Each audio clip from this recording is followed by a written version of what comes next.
This is Family Twist, a podcast about astonishing adoption stories and finding family via DNA magic. I'm Kendall. And I'm Corey, and we've been inseparable partners in life since 03, 04, 05, also known as March 4th, 2005. In January 2018, our found family journey took us 3,000 miles from the San Francisco Bay Area to New England, where we now live near my biological father, two half siblings, and their families. We love being near them all, and the adventure continues. Thanks for joining us again on Family Twist. Our guest today is Tim Curran, a copy editor and lead writer for Early Start on CNN. And Tim, I listened to your show a few weeks ago, actually, on a very early morning drive from New Hampshire to New York. So Oh, yeah. It is. It's early, no matter where you are, or very late on the West Coast. But yes, it takes a hardy soul to be a regular watcher of our show, or just somebody who never sleeps. I stumbled across an article you wrote for CNN's website that was really intriguing. You talk about your found family journey, and especially now as we're dealing with horrible, nasty, snowy weather here in New England, it will be wonderful to hear you talk about visiting Marrakesh and meeting some family. But before we get into that, Kendall and I lived in California for 9 years, and it seems like the show keeps bringing us back to California. You've got some rich history in California. So can you talk a little bit about your adoption in California? Yeah, I was adopted as a baby in San Francisco, so I only knew my adoptive parents as my parents. Like any adopted kid, I was curious about what my birth parents were like. I didn't know very much about them. Initially, I didn't know anything about them, but I then came to, once I grew up enough to sort of look into it. As a teenager, I requested adoption records. California has closed adoptions. The state adoptions are sealed, of course, but you can request an edited copy of your records, where they will they strip out all the non-identifying information. It takes quite a while because someone has to do that manually, but they go through your adoption file and they give you a stripped down version of that file. So I knew a few things. I knew my mother was from the Midwest. She was 19 when I was born. She was ethnically white. She said my father was Cuban. I didn't know her name. There was, again, no identifying information, so there was no way to track her down. I grew up in San Francisco and the East Bay, mostly Berkeley and Oakland. Went to high school in Oakland. And about the time, I guess I was in my mid-20s, California changed the laws and you could get a much more rich version of your adoption file, again, with non-identifying information stripped out, but they were allowed to put a lot more in. And I did learn a few things, but it still wasn't enough to, track down my birth parents. Years later, in my 30s, I found a volunteer adoption researcher who looked into I gave her all the information I had, and she came back with a name. So I knew my birth mother's name and my birth name, and a weird version of my father's name. It was misspelled, or literally no one in the world has that name. But it was a very common name, mine and hers. So there was no chance that I could track her down. So that was the end of it. I felt like I had put all the effort I could into finding my birth parents. And there the matter kind of rested for many years, until someone invented 23andMe and Ancestry.com. And, this is now becoming more and more common story. So I'll leave it there for now. All right. Yes, it's well, we're very familiar with how ancestry works because that's how we ended up doing this show when discovering Kendall's birth family here on the East Coast. How supportive were your adoptive parents when you finding, your birth family? Very. My adoptive mom was very encouraging. I had always I grown up knowing that I was adopted, so it was never a secret. It was never something to be ashamed of. And she, as far as I know, never felt competitive with my birth mother. I mean, she knew she was my mom, and there was never any question about it. So that was kind of the end of that. And she was very, very encouraging, Good. and has been all the way through this process, by the way. I should say, Well, from beginning to end, she's been kind of excited. yeah. Excellent, excellent. So, talk to us a little bit what you discovered when you started doing the 23andMe and Ancestry and you got your results back. What did you see initially?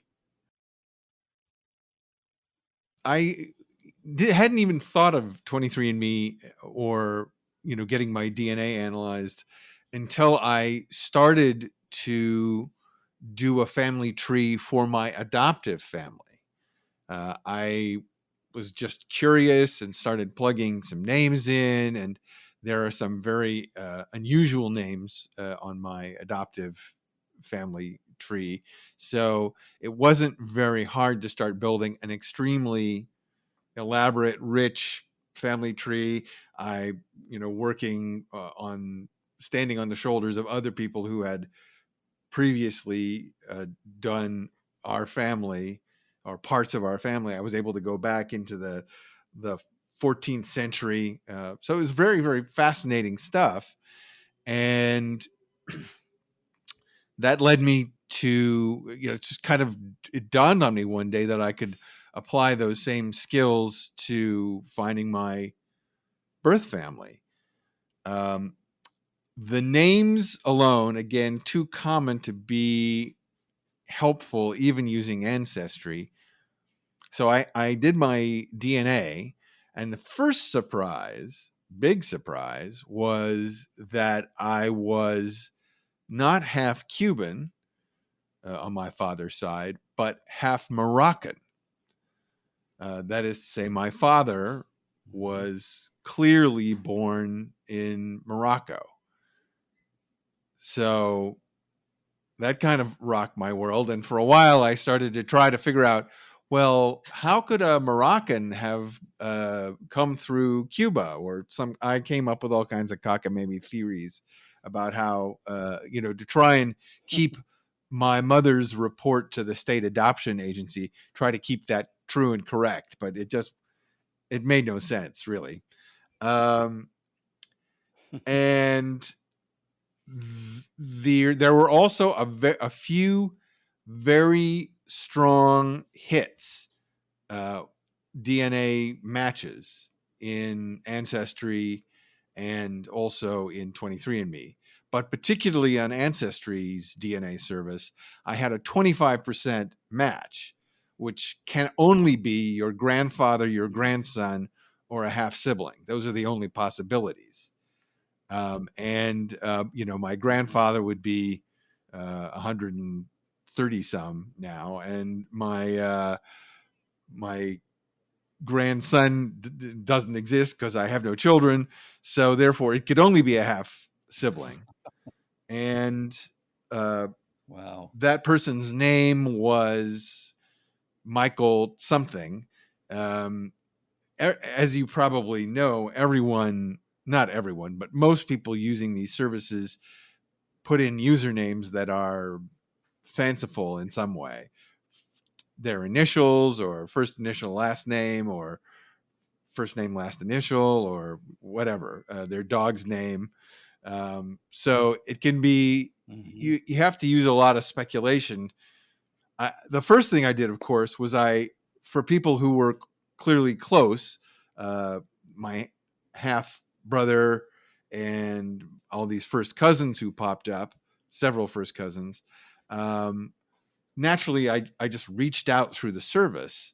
You're allowed to send messages through Ancestry and 23andMe, but no one answered. And I'm told that this is very common, that people rarely answer. They rarely even notice the email because it just gets lumped in with all the junk email that those services send you. So no one responded. Luckily, I'm a journalist and I had experience using using Ancestry.com to build my adoptive family tree. And as a trained journalist, I know how to find people. So I know all the tips. I knew all the tips and tricks going into it. So I began to stitch together a partly speculative family tree based on what I knew. And then using public records databases, I found contact information, email, phone numbers for the people whose names I knew and whose names were at least reasonably unusual. And that ultimately, I tried to reach out to my half brother, but I only had one apparently old phone number for him. He wasn't a very online guy, so, and he didn't respond through DNA through Ancestry.com. So I found a cousin who was young enough to be kind of, fully online. And I reached out to him at the phone number that I had. I mean, I worked up a script basically for reaching out to people because I didn't want to stumble around and try to ad lib, such a crucial first contact. So I had a little email script and a little phone script that I more or less stuck to when I called. And to my surprise, I got a call back from this cousin's phone number almost immediately. And it was his mother. He, no longer lived there. He'd grown up at that phone number, but had not been there in a long time. But she was super warm and helpful. And once she realized, I wasn't a scammer or something like that, she put me in touch with my cousin, who then put me in touch with this whole Moroccan side of the family. And So were you calling Morocco? no, he was in California. He'd grown up in California.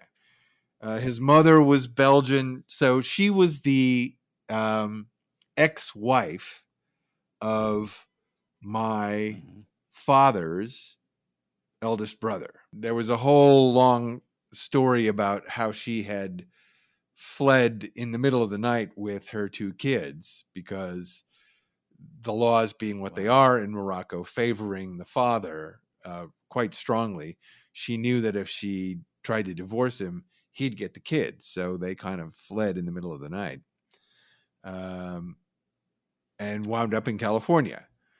So my brother was in California for the same reason that I was, that my father had emigrated from Morocco in the 1950s, late 50s, and had spent the rest of his life in the US, except for occasional visits to Morocco.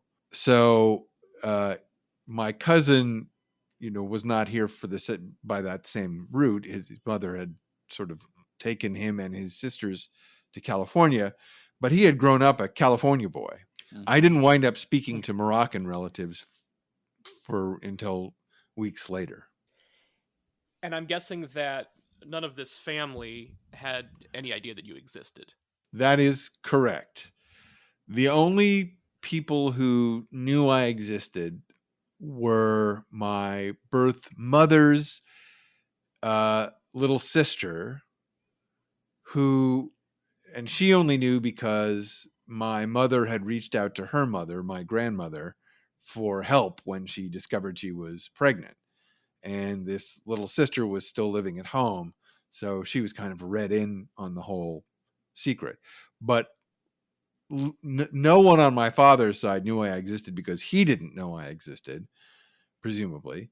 And my mother's other siblings also were never told. It had been this sort of shameful Catholic family secret. So it just so happens that you heard the little sister would just happen to be at home. The rest of the siblings weren't around, so they just kept it a secret. And It was also my mother's family are pretty, they're all a little bit estranged from each other. It's not like they hate each other, but it was a very difficult upbringing. It was not a good situation at home, and they had all gotten out as soon as possible. And I think they were also traumatized by their childhoods, that they weren't very much in touch with each other, like from their teens onward. Sort of, the annual Christmas phone call situation. Wow. gotcha. Hmm. So you've discovered this large Moroccan family from your birth father. How did you happen upon finding out more about your birth mother's family? It was sort of the same thing, where I put together a family tree piece by piece, inference by inference, found a few names that were distinctive enough, and reached out to a couple of people who it turned out all the facts matched. And so I realized that they were my blood relatives, and they accepted it because I I had a very solid, I'd done my research at the time I reached out. Every time I reached out to someone, there was always a question: how do you know? How do you know for sure? So if I had, one of the tips I would sort of give is that when you start reaching out, have a script, have a plan, know what you're going to say, and for heaven's sake, be able to, like in an elevator pitch length, like be able in 30 seconds to explain how you know for sure. Because if you wind up having to, if you need to be able to ask just a few questions to confirm they are who you think they are. And questions, by the way, that don't seem too invasive, because people won't answer invasive questions. Right. And the moment you've confirmed who they are, you need to be able to explain who you are to them and how you know for sure. Right. Because, I mean, as we say on this show, DNA doesn't lie, but if you're having to go a different route than Ancestry or 23andMe, it's probably very helpful that you are a journalist and were able to do your research and have your facts straight before approaching these folks. Yeah, I mean, it certainly helps if you're speaking to a person to whom who they themselves have had their DNA done by 23andMe or Ancestry, and you're the 12% or 25% match. Mm-hmm. In those cases, you're on quite solid ground. But I think those are fairly rare. Usually they're some relative of that person, or you're making some inferences, and you need to be able to explain what those inferences are in a very brief way that's convincing. Mm-hmm. Right. Now, prior to this discovery, had you ever been to Morocco or anywhere near Morocco? Oh, heck no. I'd never been anywhere but the Americas and Europe. So yeah, I didn't know much about it. Certainly had no notion whatsoever that I came from a Muslim family. Mm-hmm. Right. So just a gigantic cultural disconnect Mm-hmm. to kind of leap across. So, what steps did you take to sort of start to get to know this family?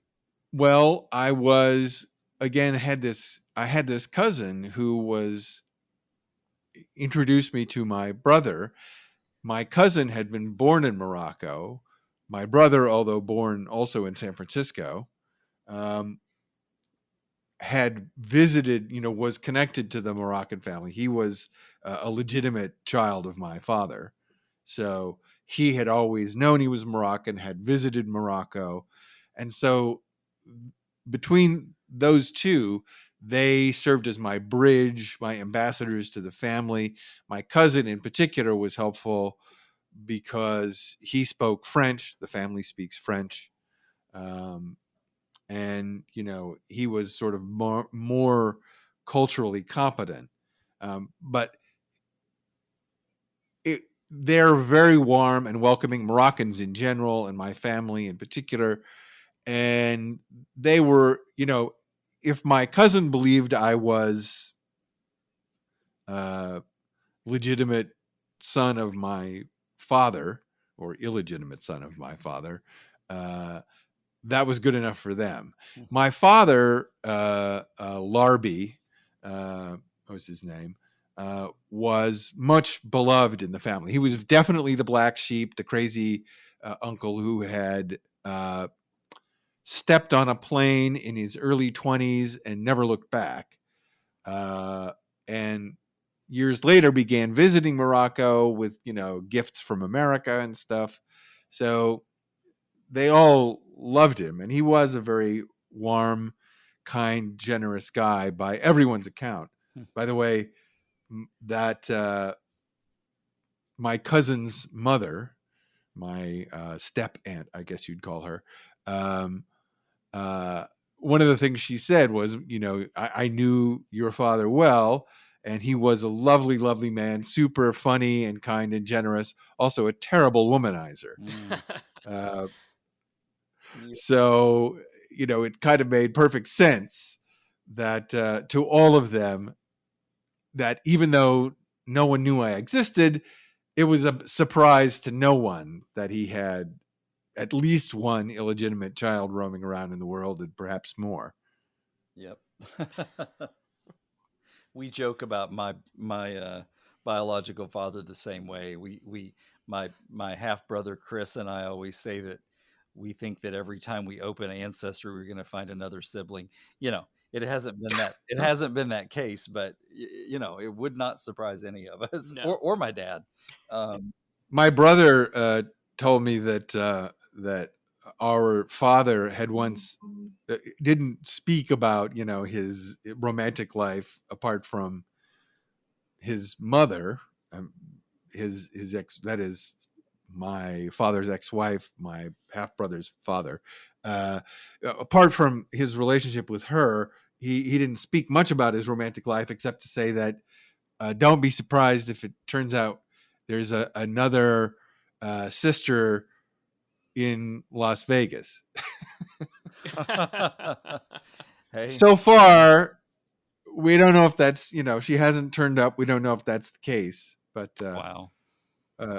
I went from having one first cousin in my adoptive family to now having 27 first cousins on my father's side alone. Wow. To say nothing of my mother's side. Wow. So it's been quite an adjustment.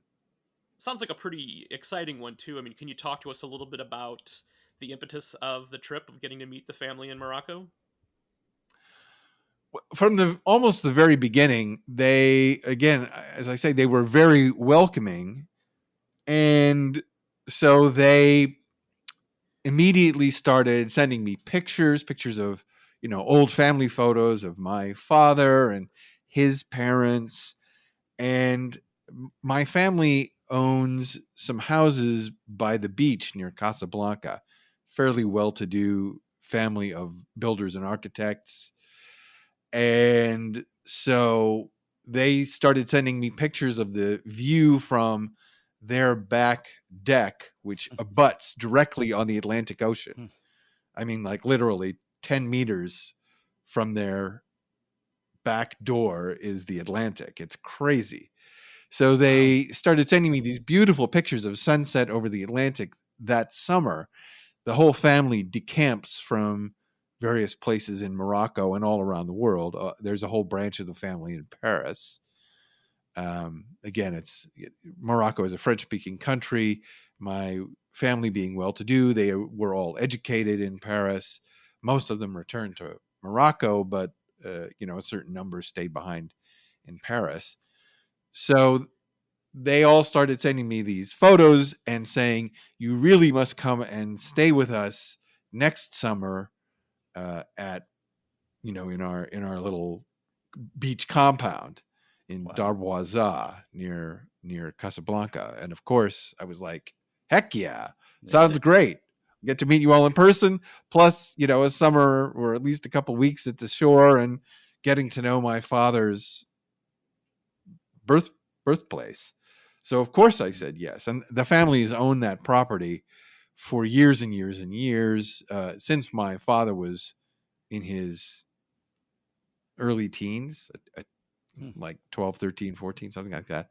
So it's been in the family, and they've been building and rebuilding on that property for decades now, and it's just beautiful.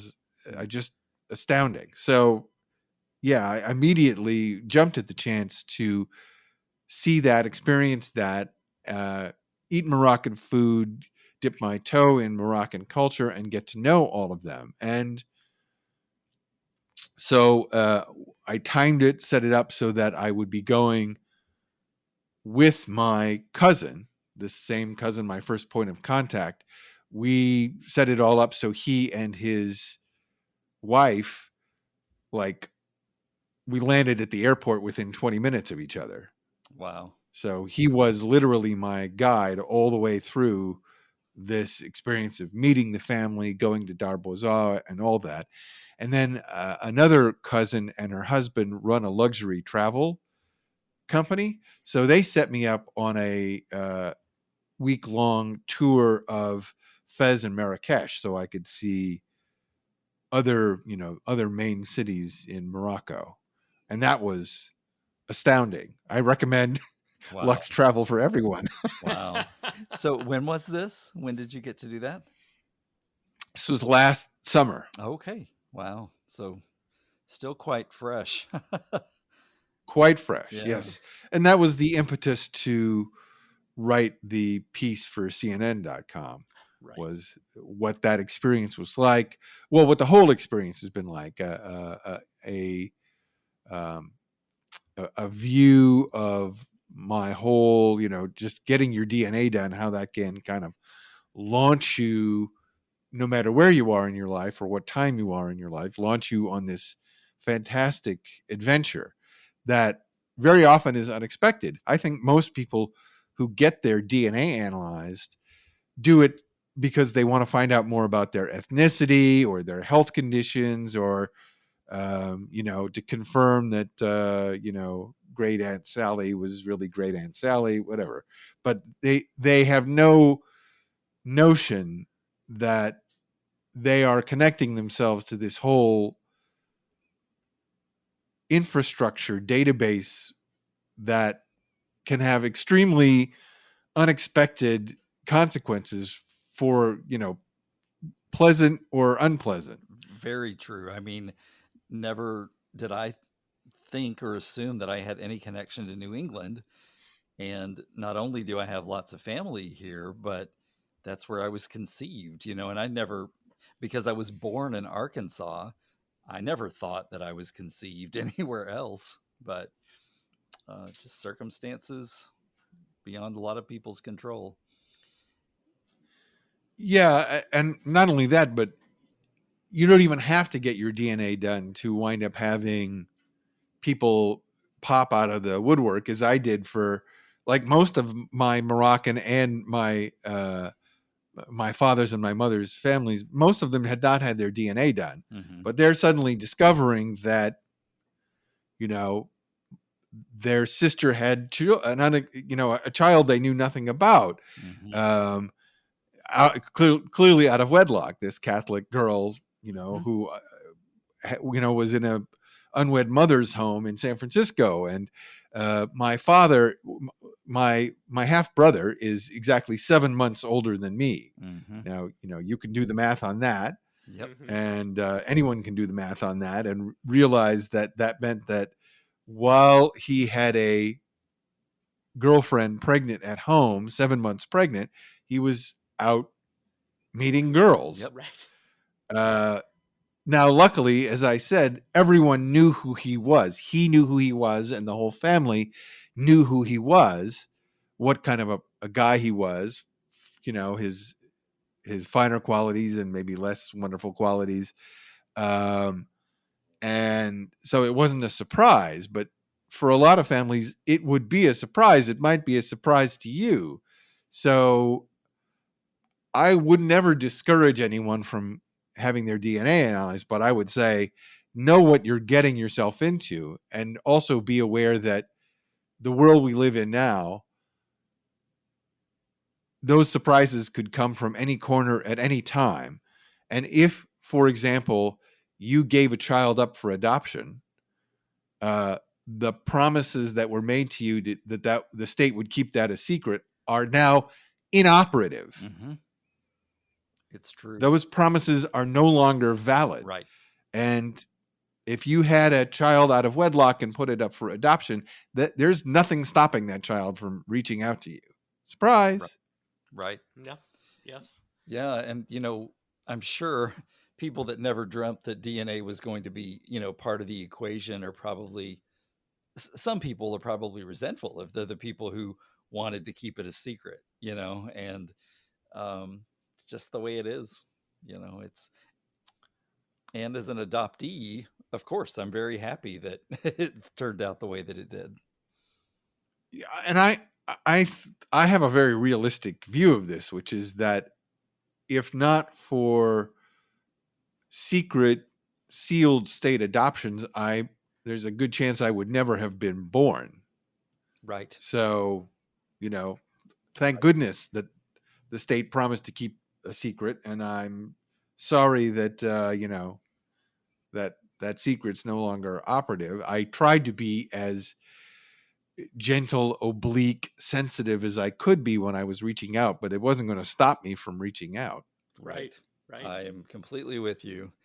I think it's our birthright to have some knowledge, and while I understand why states did it, for the secrecy, it just, there's so many times when I can't believe that that's the way that it all happened, because to your previous point, I opened my birth certificate that, is from my adoption. And at the time in Arkansas, I don't know whether it's still the case, they literally falsified. It says that my adoptive parents, were the people who were there on July 14th, 1970. It's a complete lie. My mother was never at the hospital.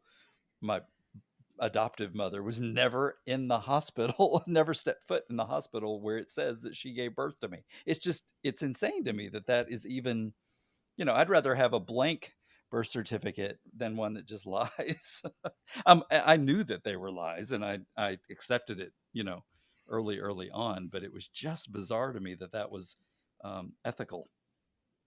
But whatever. Yeah, I don't actually know how sealed state adoptions work now, but it would be an interesting, journalistically, an interesting story to tell, like how the availability of DNA testing has affected sealed state adoptions. Mm-hmm. Like the state cannot, in good faith, make the promises now that it once made. No. And people are too savvy to take a falsified, that is to say, reissued birth certificate at face value.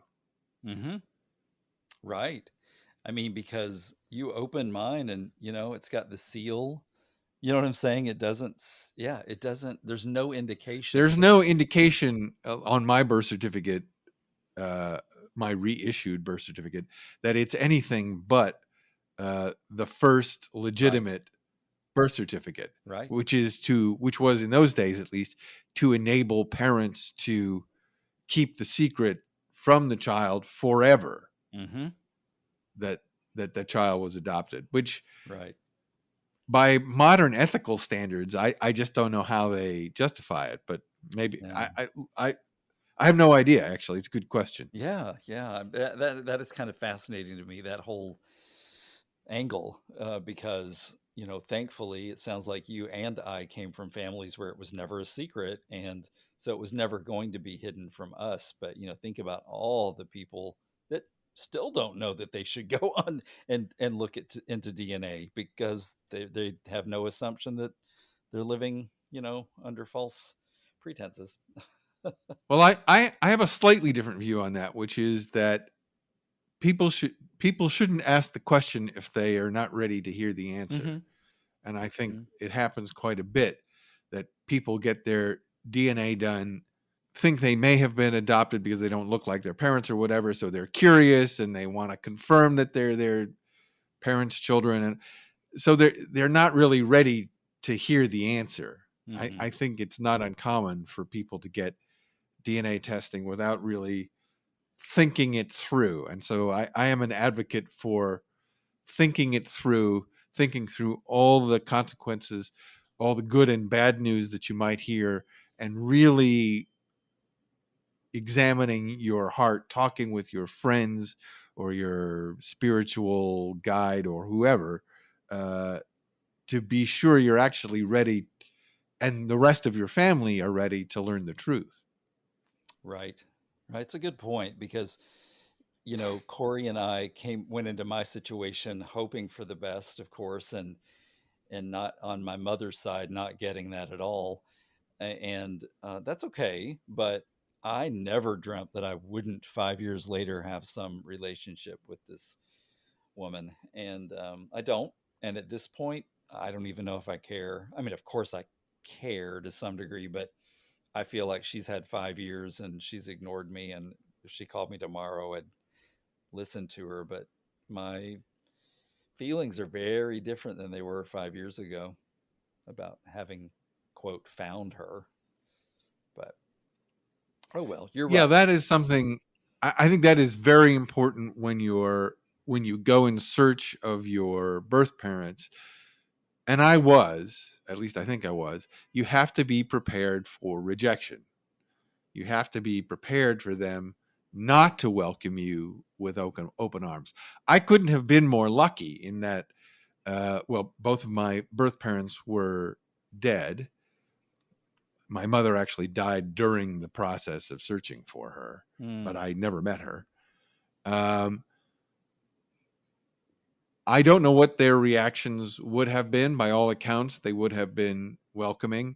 Their families were certainly very welcoming. I was very lucky, especially considering the fact that, and this is common with adoption, that my uh, birth parents were not married, seemingly barely knew each other. It was, not a storybook romance. Let's put it that way. Hmm. So I was very lucky to be welcomed with open arms by their families. But I think Absolutely.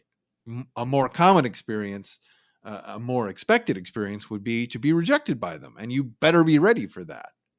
Hmm. For sure, for sure. It's I'm on a couple of different Facebook groups for DNA, help me with my DNA or DNA detectives, and there are so many stories of just like they're heartbreaking, because people are, they've gotten their hopes up for years and years, and then you know come to get it end in rejection and not the closure that they were looking for. If you put too much on it, if you go into it with your hopes too high, you'll inevitably be crushed. I think if my hopes were low, if my hopes had, even as welcoming as my family were, if my hopes had been, if I'd expected too much, I don't think they could possibly have lived up to it. It's a good point. I was sufficiently delusional about being, not accepted. I've never. It sounds really conceited for me to say that, but in my life, I've never felt rejected. And I thought, when I found both sides of this family, it was 30 years between the death of my adoptive dad and when I found my biological dad, and my mother had been dead for 37 years. So for me, it wasn't a point of desperation, but it was like, who could not want to talk to me, know, knowing that I'd been, you know what I mean, like an only child that didn't have parents for that long. And so, do I have some resentment toward my birth mother because she hasn't reached out? It's like, really? Your biological child didn't have a mother for 37 years and you don't want to connect with it? Whatever. I can't, I don't know You that I want to get represent, into her I mind. mean, it's not about you, obviously. It's about all the, about how difficult, almost certainly it's about how difficult the circumstances of your birth were, and not Absolutely. wanting to, having put all that behind her and not wanting to revisit what was probably a very painful situation for her at the time. And it may have taken her years and years and years to get over it.